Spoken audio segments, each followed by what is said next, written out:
mota ndakamuti ndoda 1.5. Okay. Saka anga akasungwa ari ku prison. I think it was a planned issue. Life inini handimuzivi. Chero ndikamuona handimuzivi. Life akauya kumba akatora motikari musi 27 May. Haana kuzodzoka. Pesa apa achitaura naye pafoni. Achinitaura kuti mota iripo. But now iye wacho haasi kubatika. Foni yake yakaita nhasi. Paunenge wakumuda haichaita. Mota iyoyo ndeyangu. Zvakanzi nemukomana akatanga kundishauta nehasha. Ndakati aiwa wangu iwe usaite hasha. Iwe zvibuditse pachena. Tionane. Wakaita kundiziva nenewe ndinaye. Akatotaura naye musi wacho. Zvakanzi chamari inini handisina peace. Kozi inini mukomana agara achindifonera kuti wewe dai pasina iwewe wakandipa makanika wako.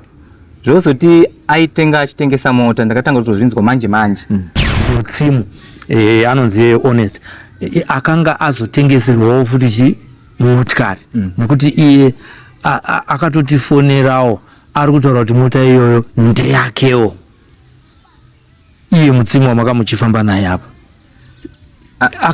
akadhila sei nalife panyimotikari yenyu? Uyu munhu akandivhara mota yangu nemari. Iye zvinezvi hama dzemufi dziri kutsutsuma kana kuti vada kutosvika panguva yekuti mufi agone kudzoka achirwisa nyaya yake nekuda kwekuti vari involved mutsimu nemimi ndimi makaita kuti asvike mapurisa obva azopedzisira afa. Munoti kudini nyayo? Go ahead.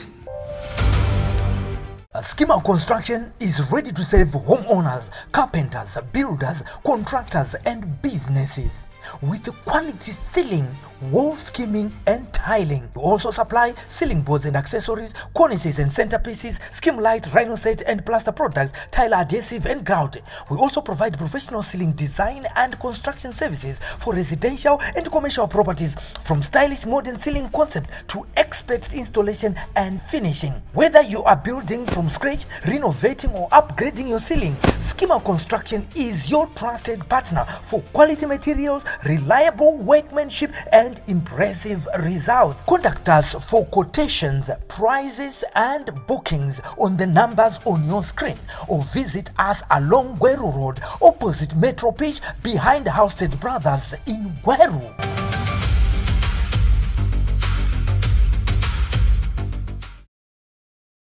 We are meeting again here on SlyMedia TV. Today we are going to explore and walk the other avenues in trying to unravel what happened to a man called LifeZulu, who is now late. He died at the age of 39, and according to eyewitnesses, they said he collapsed in court after he was taken into the hands of the authorities after it was reported that he had stolen a car from someone whom we don't know as of now.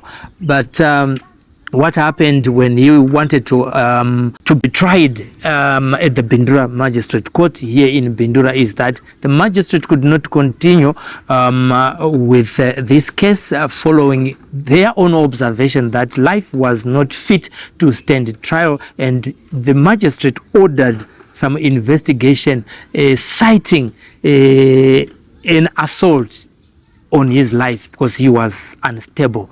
We are here to find out more from the owner of the car with whom we have just learned just now that he wants to speak about the issue. Was it a case of heavy-handedness on LifeZulu's life, or he had underlying health conditions that the family didn't know, or he wasn't aware of, or some people knew but nobody knew? But we only heard that through the post-mortem he had underlying conditions like sugar diabetes is what took his life. But his family members or family are not in agreement with the post-mortem. They feel and they think that heavy-handedness was the matter which needs investigation, thinking that police did something wrong to Life's life, which ended at the age of 39. We've got Mr. Mangwiro here, who is claiming that he is owner of the car. We want to unravel the story and get to hear more here on Sly Media TV. I'm with Tatenda Magara. Mukoma makadi. Munofara ere. Chandingada kutanga kuziva ndechekuti imimi zita rakazara munonzani uye life maimuziva sei? Right, inini zita rangu rekutanga ndinonzi Kudzai Mangwiro. Life inini handaimuziva. Life ichakazoita kuti ndionane kana ndisivane naye nyaya yemotikari.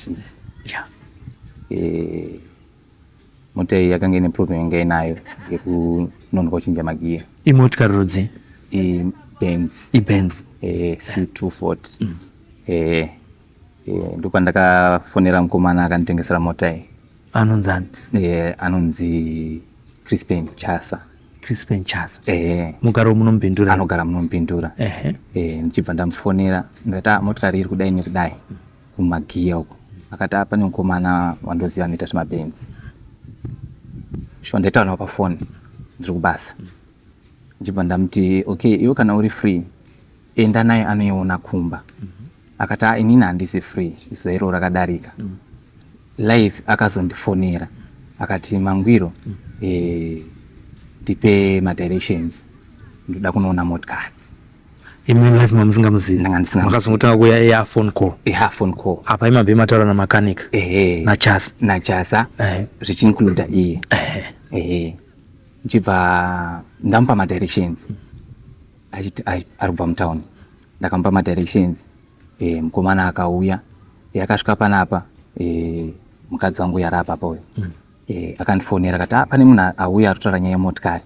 Ndakati go ahead, mupe makey ateste zvauda kuita sei zvauda kutesta.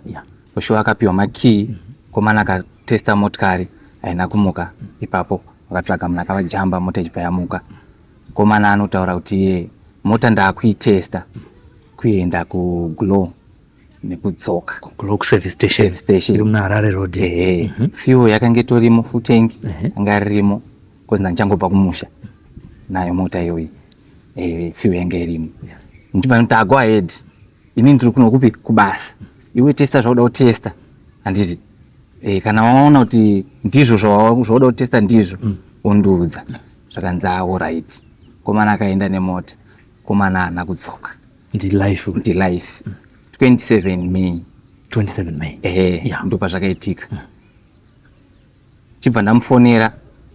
Zvakanzi mota ndaona wanga wakaisa oil isiri yemo. Ndiyo yanga ichikonzeresa. Saka tabvisa oil iyoyo taisa imwe nyowani. Saureva kuti iwo watoone chikwere $60. Ndakati haisi problem.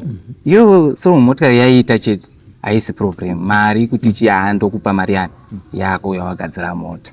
Hanzi alright. Ndibva ndagara. Ndakazouya mid June. Ndibva ndamufonera. Ndati live ndoda kuona pane mota. Kozi zvawakuita handichafara nazvo. Useti kuti ndikutsvake nenzira dzakashata.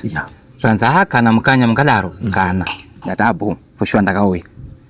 Ndibva ndamufonera ndasvika kuno kumba. Ndati live uripi zvanzi ndiri kukaranda. Ndaenda kubreakdown. Ndokwandaenda. Ndandine off ye one day. Ndibva ndamufonera futi shamari ndakudzokera. Iwo kana uchinge wadzoka endesa mota pawakaitora. Kana kunoipa mukomana akanditengesera sinzi mune relationship yenyu. Enda unomupa motikari. Inini pandinouya ndosungwa ndichitora motikari yangu ikoko kana kusvika mota yangu iriko kumba. Zvakanzi alright. Shuwa ndakafuma makuseni ndibva ndakwira kudzokera kwakadoma. Ndakanogara July chibva ndamufonera life ndiri kuuya. Tione kuti tingaita sei. Inini ndoda kuona pane motikari yangu. Zvakanzi alright. Ndokona waita sei wauya. Ndasvika ndakauya chiri China. Chichina icho chichi last weekend yapfuura. Chibva ndamufonera foni yakatopinda. Ndati live ndamupindura. Mangwana ngatoonane. Zvanzi sure inini handiko ndiri kuHarare. Ngatoonane Friday makuseni. Ndati alright. Ndakamuka pano ndikaenda kumine. Mubotha. ndikapedza zvandaita ndikadzoka ndikachitika ndichifonera mukomana wandosangana naye foni yake yakanga isa site yake live right yakanga isa site isasapinde ndafonera mukomana uyo Chasa ati mukomana ndakamfonera akati ari kuuya but now foni yake haichaita Friday yoyo zvanzi mukomana yanenge ane madhira anoita tata ina handimuzive kana kumuona chaiko ndoona kutopesana naye ariye munhu atone mudziyo wangu hanzi rikatione kuti Friday inopera asina kusvika ati apo Friday kwakadoka Saturday makuseni ndichibva ndatobuda ndikaenda kubasa ndiri kubasa ikokoko ndakabva ndafona kunokumba ndakati handichadzoka ndoda mbonotsvaka mukomana anonzi Live ndakapinda mutown ndichibva ndafonera mukomana kunitengesera motikari kutengesera motikari ane rimwe zita here kunze kuramambotaura mati anonzani Crispin Chasa ndiye akakutengesera motikari ndiye akanditengesera motikari saka apa maitsvaga Live akazopinda pakati pedhiri sei mamusingatsvagi akakutengesera motikari kuti koshamwari Crispin munhuyo wakazopinza padhiri handisi kumuona ndakatomufonera right akatouya right akanditi mangwiro motikari yangu ina fuel chidira fuel for sure ndakadira fuel mumota ya Crispin ndo mota yakatozonodhonza motikari iyi ndichibva ndadira fuel ndichibva ndamutiwa handichakusiya ezvinezvi ndapiwa mazuva akati ndinosiya mota yangu ndaona pairi zvakanzi alright akati inini shamari mukomana uyu paanogara handipaziva asi pamba pevabereki vake ndopaziva ndakati handei chibva taenda kuchipadzi takaenda tisati tasvika pamba pachona wandanga ndinaye aidhiraivha mota uya Chasa uya akabva ati imwe hama yake iyo ainzi mutwin brother yake here ndichibva ndati hamisa ndimubvunze ndakamubvunza ndati shamari ndikutsvaga wanonzi Live ndanzi ndane mazuva ndisiri kumuona asi ndiri hama yake ndichibva ndamuudza nyaya yangu yemotikari zvanzi endei munomirira mama vari kuchechi endei munovamirira pamba ndiapo chibva tatosvika chibva tapaka mota yedu yatandinayo chibva tagara amai vakazouya vachibva udzwa nyaya nevana vavo vari mumba isitiri kunze edu vachibva vazouya vachibva vazotimhoresa ndichibva ndazviintrodusa ndichibva ndavaudza ndakati mama ndiri kutsvaga mukomana anonzi Live zvakanzi mwana wangu chibva ndavatsanangura ndati Live inini handimuzivi chero ndikamuona handimuzivi chikuita kuti ndimutsvage Live inyaya yemotikari ndo yaita kuti ndimutsvage Live akauya kumba akatora motikari musi wa27 May haana kuzodzoka pese apa ndachitaura naye pafoni achinitaura kuti mota iripo but now iye wacho haasi kubatika foni yake yakaita nhasi paunenge wakumuda haichaita kana kuti anopa excuse ndiri kubreakdown ndiri kuharare zvakanzi azvinetse Live mwana wangu panapa ndipo pamba idzi ndo hama dzake idzi ndinokumbirawo nhamba dzako for sure ndakavapa nhamba dzangu ndiri pakati pekuvapa nhamba mufoni mangu makabva mapinda message ndakabva ndakansela nhamba dzandaida kuvapa ndichibva ndaverenga message yanga yakanzi mukanya mukanya fona nhamba idzo ndeye munhu ane motikari yako panguva iyoyoyo ndakabva ndafona nhamba dzaisa message dzakaringa hadzina kudayirwa asi pafoni dzafona dzaisa message ndo dzine phone number yanzi fona number munhu anzi mukanya zviri sei mota yako iri kune mufesi anonzi Mutsini nhamba idzo inini ndiri kuharare handisa ndadzoka message yakapinda na 10 minutes past 12 seSunday ndakazomupindura inini na 26 past 2 pesa panga asiri kudayira nhamba dzipi dzangu dzairinga padzaisadayirwa na hiyo kwa wanzi fona iko kuna iye aisa message kuna iye aisa message. Alright, so number dzimakambo zisecho here pa iko noti kuti munoti dzanga dziri the net one dzadzidze. Alright, andina kukwanisa kuita any investigation. Andina. Alright, ndakabva ndatoudza mama vacho ndakati mufoni mangu mapinda message ekuti fona pa number idzo dzamutsimu indi ndakabva ndafona ipapo ndakati alo shamari inini ndonzi Mangwiro ndiri kubhindura ndine nyaya yandinayo yemotikari Benz C240 yesilver. Right, mota iyoyo ndeyangu. Zvakanzi nemukomana akatanga kundishauta nehasha. Ndakati aiwa wangu iwe usaite hasha, iwe zvibuditse pachena tionane. Munhu akakupa motikari kana ari yaisa message ndiyaita kuti ndizivane newe. Saka isati ngaitira uchiita kuti tionane, bhuku remota ndinaro. Right, mota ndakaishaya musi wa 27 May. Ndichiita zvinhu izvi over phone muri murudo. Ndakatrusta munhu akanditengesera mota. Ndiwo ndakangoti go ahead itachi izvozvo. Akabva akata phone yake. Chibva ndatoti kuna mama yavo, mama namba dzangu maanadzo dzenyu ndanadzo. Ini ndakunoita police case. Right, ini ndandigare kuno kubasa uko kubasa ndinouya apo neapo. Zvakanzi usanomangara na amai. Ndakati chakundinetsa ndechekuti izvezvi namba dzemwana wenyu hadzisi kuita zvaakandiudza inini, handizvo zvaari kuita sei zvaari kuitedzera. Saka enda kunosiya nyaya ndaisa kumaoko mapurisa. Saka tiri ipo ipapo mukomana yakabva afona mutsini uya. Zvakanzi Mangwiro sora hako. Ndadaira nehasha nenyaya yekuti ndakatsamwa nenyaya yemotikari. Mukomana akanditengesera motikari $900 asi pamba pasina bhuku. Ndikamuti kwemi munoita madhiri emotikari pasina bhuku, otobhadhara otopiwa mota. Zvakanzi akangoti kune motikari kune chikwereti che150 yaaitoda kubva uku kuti akwanise kuzotora bhuku remotikari. Handiti mutsini uya chibva ndamuti no iwe chiita kuti uye tisangane mutauni totaura toonesana, ini ndoda kudzokera isande iyoyo. Mutsini akanditaura ndiri kumadziva asi ndiri kuuya. Shuwa ndakamira wabva masikati na 3 mutsini achiti ndiri kuuya haana kuuya. Mutsini akazondifona na 8 o'clock ndakapaka paTM. Ndakamuti uya paTM. Kubva pane paaitaura kuti asvike paTM pakatora ma-hours.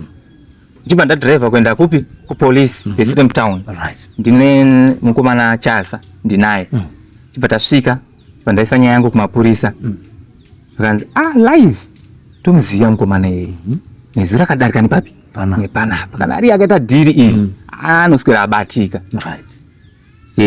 Ndakati inini nyaya yangu ndaakuripota. Zvakanzi no iwo zvauri kuti munhu yari kudaira foni mufonere umudzi kuti waakupolisi anouya, mumwe anenge achitya. Oshuwa ndakafona haana kumbotora kana 10 minutes anga asvika. Achibva azozviintrodusa zvakanaka-naka, indibva ndamuzivisa zvakanaka-naka. Ndamutsanangurira mashaikiro andakaita mota iyi. Ndakati hongu iyo kuti mota ndeyako, ini ndikuti ndeyangu. Ini ndoda kungokuratidza proof yekuti mota ndeyani. Ndakatora foni ndikascrewa maphotos andaitora musi wandabhadhara mota nepandakaenda kumusha. Zvakanzi zveshuwa motikari ndeyako. Ndimutsimu ari kutaura kudaro. Ndakati it's fine. Ndiwa mukuratidza evidence. Mapurisa achibva ati iwewo kuti umhan'are nyaya yako hazvichaita kuti uimhan'arire kuno kutauni. Chienda kubhesi rekubata naye sinzi zvakaitikira kupi ikoko. Bata naye kureva kunokwatiri. Pane bhesi rikuzasi kwamapinda nakoko. Yanga yaSunday usiku ndakadarika pabhesi andakuisa report Sunday iyo ndakazoisa report Monday makuseni. Ndakaenda papolisi ndikanoisa nyaya yangu yakatanga kugadzirwa toketi. Vakatora namba dzemukomana vakadzifona dzikaramba. Vakati alright, nyaya taita. Takukwanisa kutanga investigate nyaya. Ndichibva ndati ndine kwandakanzi kwaunzi ndokune motikari. Namba dzemunhu wachona ndinadzo. Chibva tamufonera akati ndiriko kumba. Mapurisa akati handei. Apa mota yairi kunani manje? Motikari yange iri kuna mutsini. Yange iri kuna mutsini. Kwavo. ku 10 missed call bero right uko ndibva ndamufona ndati ndiri kuuya nemapurisa zvakanzi hapana chakashata akatipa madirections kuti tasvika pake nemapurisa ndane vakomana 2 neni naadzimai vangu avo chibva taenda takasvika zveshuwa takasvika motikari yakaponja iri kumberi kuna nhasi rakatoponja yakabviswa radiator achiti mota yakatsemuka radiator wati that it's fine mapurisa achibva ati tauya kuzorika pamotikari ine muridzi wayo uyu ine nyaya yakaiswa kumaoko kwemapurisa munhu wacho akutsvagiwa mota iri kupi iri kumuridzi wayo kana kuti iri kupolisi zvanzi alright ndakaidhonza mota ndikauya nayo polisi mafoto acho naripo tichidhonzewa tikasvika kupolisi tichisvika kupolisi vachida kuda pane bepa ravaida kundisainisa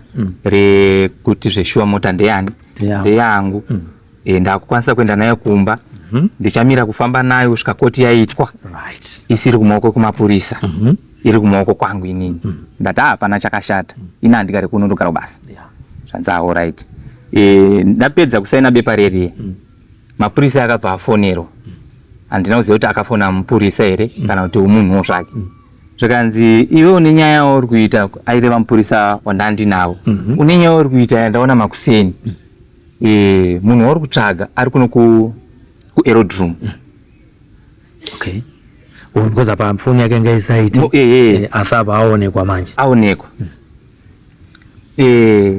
mapurisa akabva atoti mangwiro chimirai kuenda sarai papi panapa takasara pacentral vachibva vaenda kuaerodrome vanombotora nguva vakabva vadzoka vainaye ndo pandakatanga kumuona live face to face naye for the first time ndichizivana naye kumutarisa chinja akakwanisa kutaura kwandiri angonditi mukanya sorry handizive kuti chii achibva anyarara agara achibva ati ndiri kukumbirawo mvura achibva atopiwa mvura zvakanzi mukanya chanjasara ininika ndandichazongonikwa ndakafa ndakati ko chii zvanzi matauriro awaita neni hauna kumboratidza kuti uri munhu uri kurwadziwa nemotikari inini ndindakatadza kukomplya but matauriro awaita neni pamwe ndiwo aigona kuzoti ndisvike munzira dzipi idzodzo ndati vamwe mamutona vanhu anga varimo mapurisa anga arimo chaza anga arimo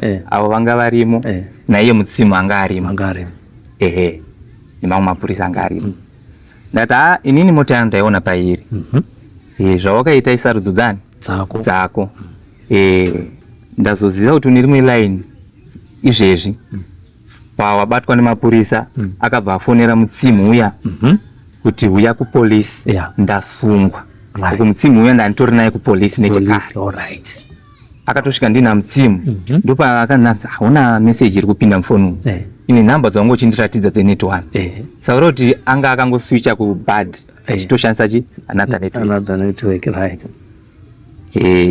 nyaya yakaitwa tirimo mukoti momo tirimo kupolisi yanga iri mandi zvakanzi koti iri komusi wechipiri chibva ndatopa excuse ndakati ndinodaenda kubasa hanzi hazviite kuti usamirire koti ndati alright ndakafonera vakuru vakandinzwisisa zvakanzi asi wapedza nyaya dzipi idzodzo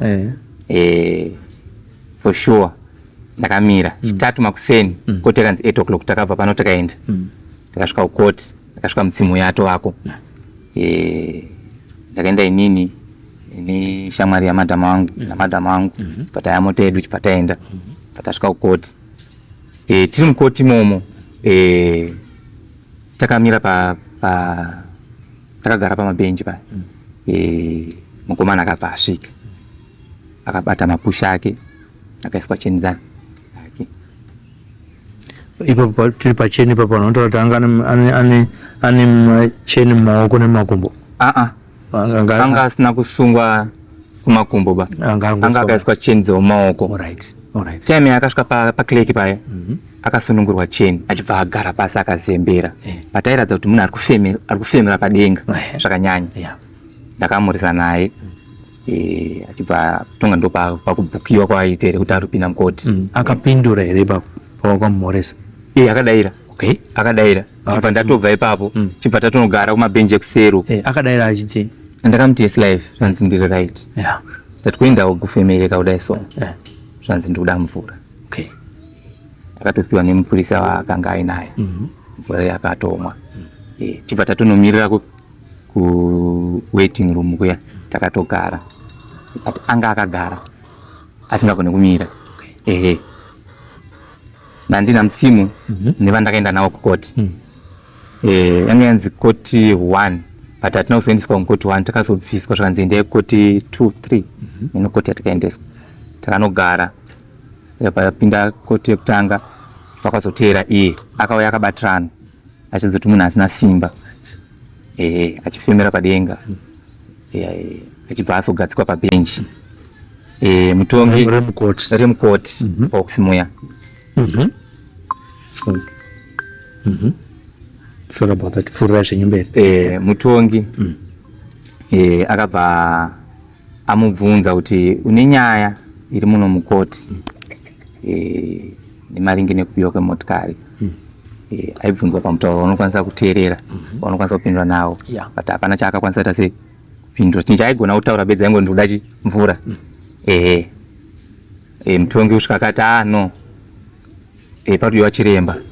Atanga aenda kunoonekwa nachiremba kuti chii kozi hatisi kukwanisa kutaura naye. Saka koti yakabva yanzi haichapera zuva iroro.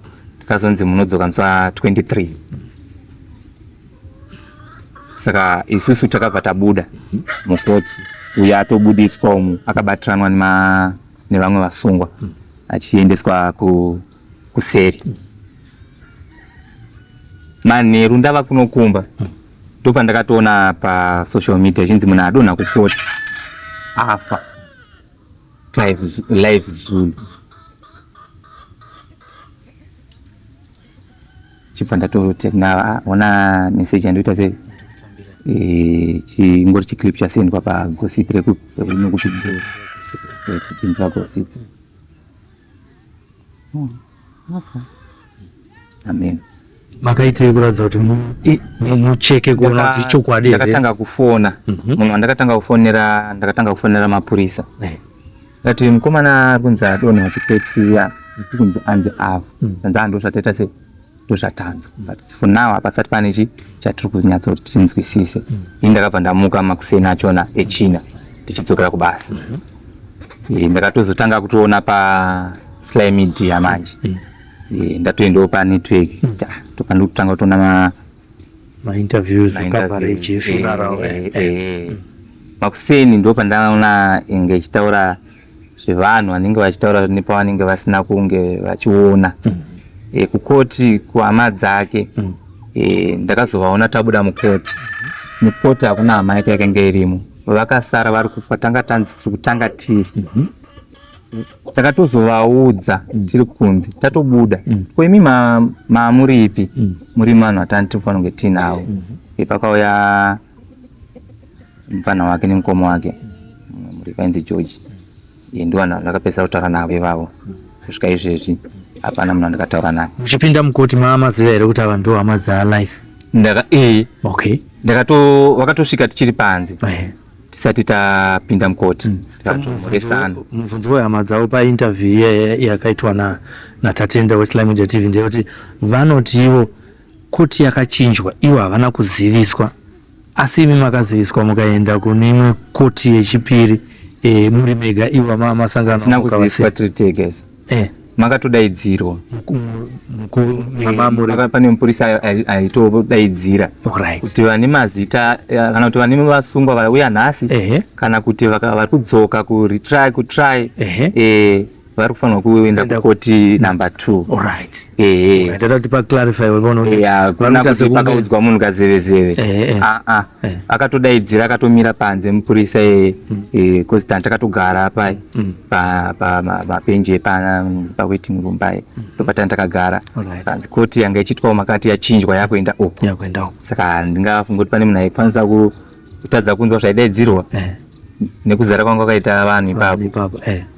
Ndifunge kuti zvimwe zvinhu zvakuita kuti musimudze foni Sly Media mutaura kuti vanhu hama dzake dziri kutaura zvimwe zvisiri izvo zvekwavasina kuswera.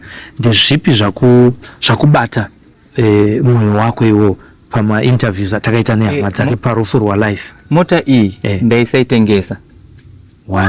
Number one. Mota iyi yakanga ine problem yekuti yainonoka kuchinja magiya. Zvaakaona iye akandipindura pafoni kuti ida kuchinjwa oil. Munyadzonzwisisa. So zvekuzonzi kwai ndakamutengesera mota. Anomutengesera mota. Decision yandakazomupa ndaona kuti ari kuramba achirebesa mazuva. Ndakamuti zvakwauri pazvinhu 2. Kudzosa mota yangu kana kundibhadhara motikari. Alright. And my expecta mari ine.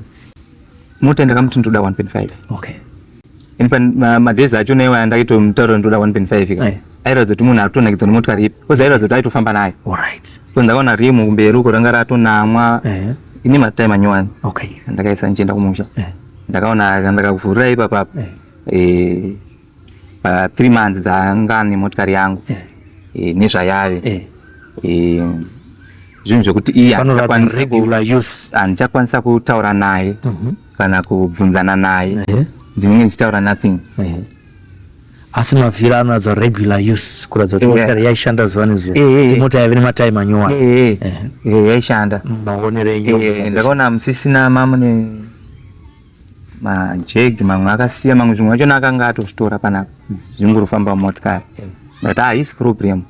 Since tiri kuita chinhu chedu murudo ini handizivane newe dai uri mumwe munhu waita zvekuti ndisakutsvagi iwe ndakazivana newe through pafoni wakaita kuti ndizivane newe ndinaye akatotaura naye musi wacho zvikanzi chamari inini handisisina peace kozi inini mukomana agara achindifonera kuti wewe dai pasina iwewe wakandipa makanika wako zvozoti aitenga achitengesa mota ndakatanga kutozvinzwa manje unozoti kana munhu uchinge uchirwadziwa so pane mukomana anonditira mapapers angu mutown anonditaipira maexpense angu ndaitaura senyaya ndine mukomana wandiri kutsvaga iye anoratidza kuti imbavha like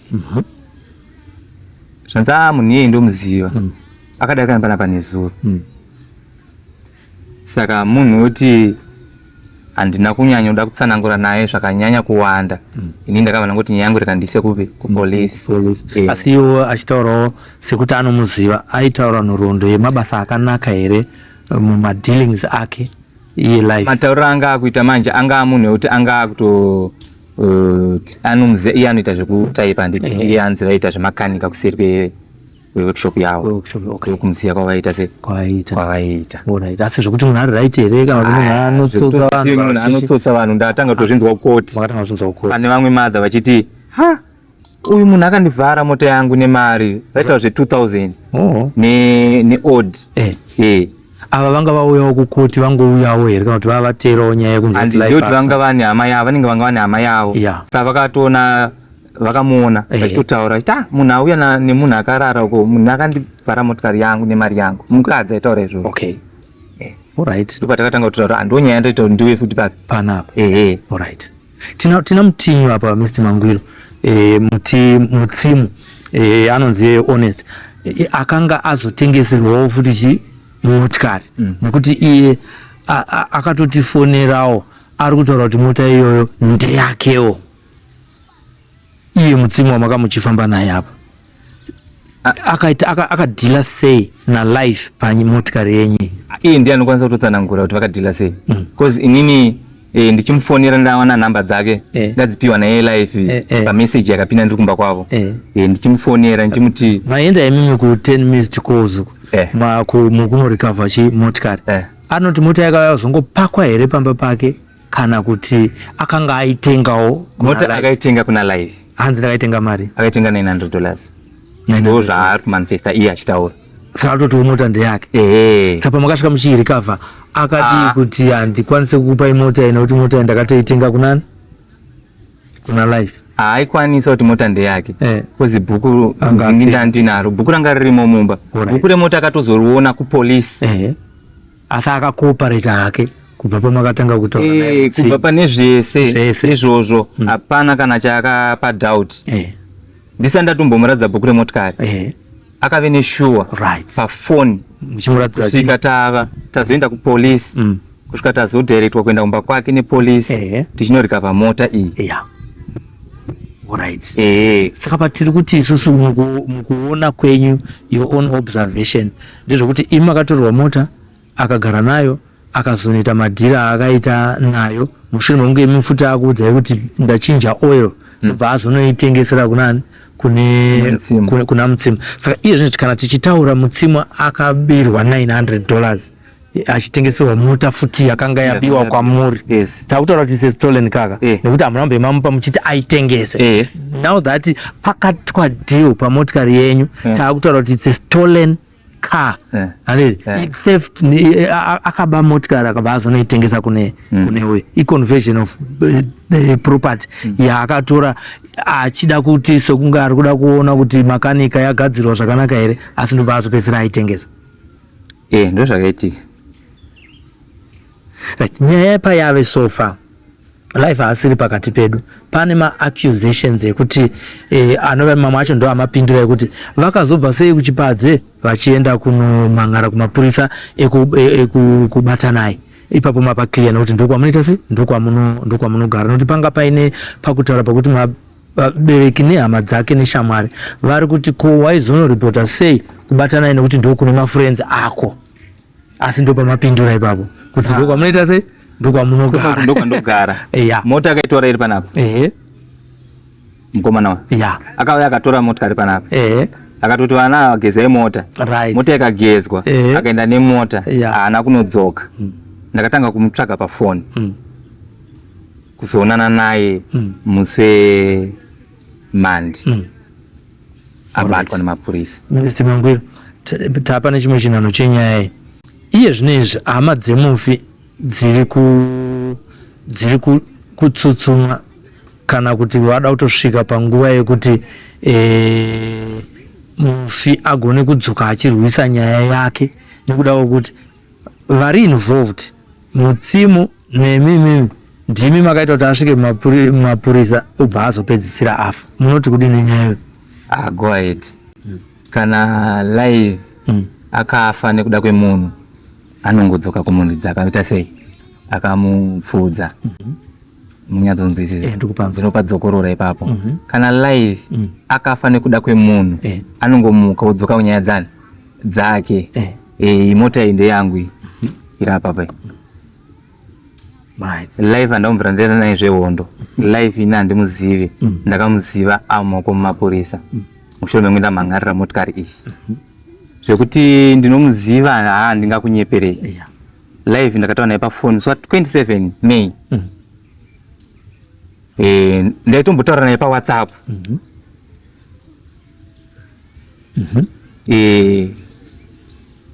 Tichitaura mune zvakanaka. Ndakati wangu handisuda zvekuti titsvagane mune zvakaipa. Dai wanga uri mumwe munhu wadzosera motikari yangu.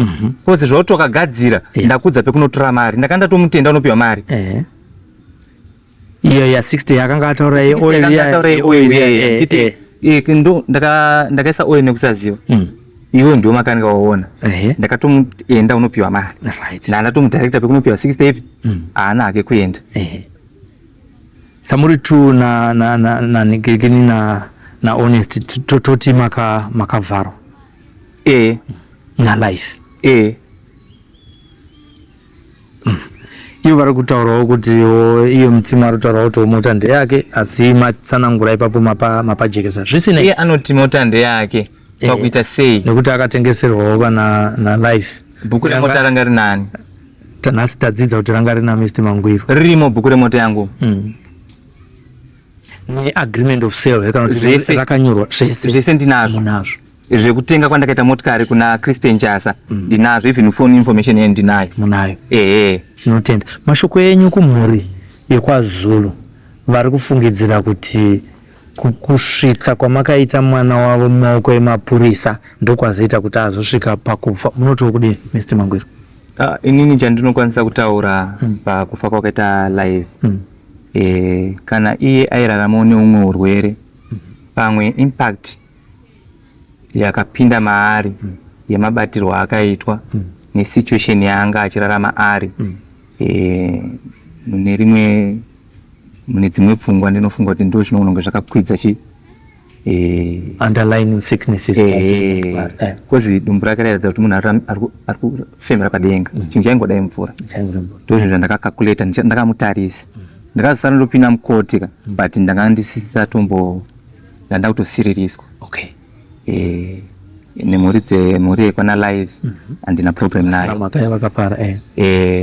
mama wake live ndakataura navo vakandipa nhamba dzavo ndinadzo umu zvakanakawo ndakatotora kudzifona dzikandirambira mukoma wake ndakataura naye kubva kumba kusvika tazosvika kukoti ndakataura naye handina problem navo hamino iwo havo kana vane zvavanondifungira kana kuve neproblem ini handina problem navo nguva zhinji dzangu indogara musango ndishanda kumba chaivo ndotoita kokusuwa ndakatodzoka nenyaya yekuti ndanga ndakutsvaka mota yangu ndakatozonzwa ndiri pakati pekutsvaga mota yangu ndopandakazonzonzi yakatengesewa makakwanisawo here kuti munosvika kunobata maoko sevanhu vakambenge vasvika kumba kwacho muchinoonana namatangu taurawo sevanhu vatema kungoita kuuya kwakaita zvenhamo ini ndatosvika manheru nhasi muchibva kubasa kwandoshandira musiri munopindura aiwa musiri munopindura papa ndotobuda tomanzwa nchitaura nyaya yetime dzenyu kuti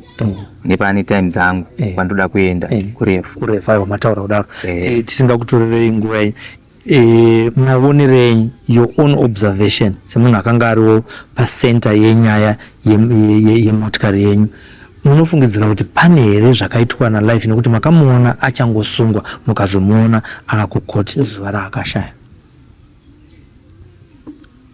kufunga kwenyu